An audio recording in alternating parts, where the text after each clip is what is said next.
If I don't know everything about the topic and I go to Twitter to learn more, it's like you said, the sky is falling. It's all over. Like the program's done. And everyone thinks they're an expert too. It's just like, yeah, oh of my course. God, you know. Yeah. I can't even. Yeah. But okay, Sydney, are you ready to start with hockey?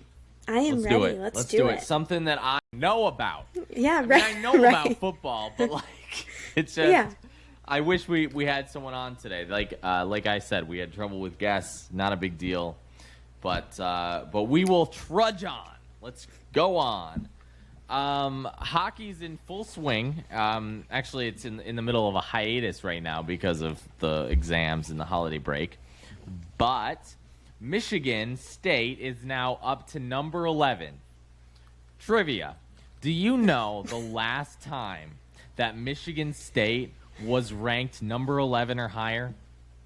I think I saw this on Twitter. And I'm yeah, gonna throw I tweeted it. Okay.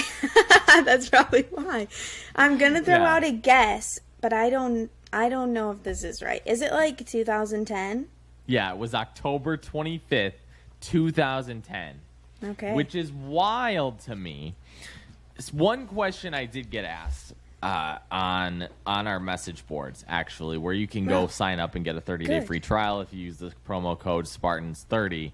Mm-hmm. Something they asked me was, why has it been so long that Michigan State has not had a player who was a first-round draft pick? And I think that's sort of ties into the whole lack of success thing, because they sort of feed themselves, right? Like on the one hand, you have, I think, just Michigan has, where Michigan succeeded in those years, Michigan State sort of took a dip. It was the same exact thing, actually, the same dynamic that happened when Michigan State had that rise in football, and Michigan took that dip. Yep. So right about 2008, 2010. So it's similar to that, and Michigan State is now experiencing a head coach that has sort of difference-making skills, and it's exciting. I mean, you should have seen Munn on Friday. Yeah, it was sold out, right? Well, not only that, but the week before against Minnesota was also sold out, right? Okay. And I mean, fans were doing the wave. I don't think I've ever seen the wave done in Munn before. Yeah. I didn't know this too, but in the late 90s to early 2000s or 2000s, Michigan State's Munn Ice Arena had a sellout streak of 300 plus consecutive games. Mm-hmm. Do you know that? At the time, I don't know this for sure, but and this is just quoting Wikipedia, so please do not take this with a grain of salt. Yeah. But Wikipedia said that it was the longest sellout streak in NCAA history. I believe it. I mean, when you talk to anyone that's a big Spartan fan that's older than you and I, if you bring up hockey, they'll talk about like when Munn was the place to be. Right. I've heard that many times. It's like you're in the Cars movie and they're talking about Route 66. They're like, back in its heyday, it was the best thing in the world. Yeah, good comparison. So, yeah, absolutely.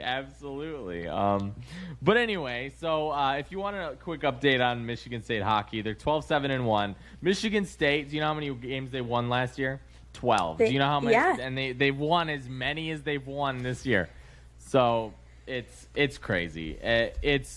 I think it's just, I am surprised that they're doing so well, but I wouldn't even care if they're giving me a product to watch. You know what I mean? Like last year was just so unwatchable.